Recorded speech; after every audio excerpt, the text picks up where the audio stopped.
Hoje vamos visitar Praia Branca. Muito próximo de Ribeira Prata fica Praia Branca.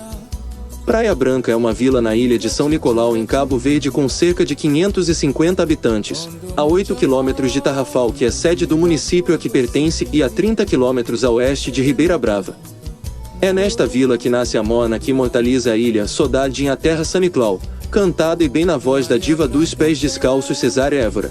Música essa da autoria do Sr. Armando Zeferino Soares, filho desta terra. Praia Branca também é terra dos músicos Paulino Vieira, Toy Vieira, Morgadinho e muitos mais.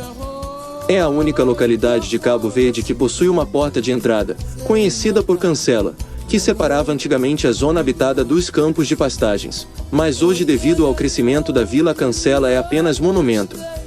Apesar do nome Praia Branca, a localidade não é litoral e nem possui praias de mares, muito menos de areia branca.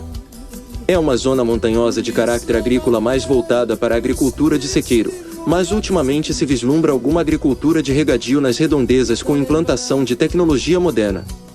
A população vive não só da agricultura, mas também da pecuária, da pesca e de alguns trabalhos sazonais, e principalmente das remessas dos imigrantes espalhados por esse mundo fora, principalmente da Europa e dos Estados Unidos.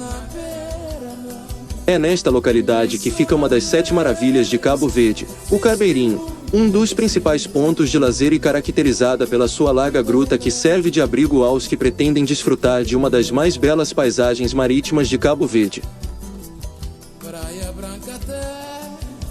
Já é oficialmente o mês de abril, mês da Mona na localidade de Praia Branca, Saudade.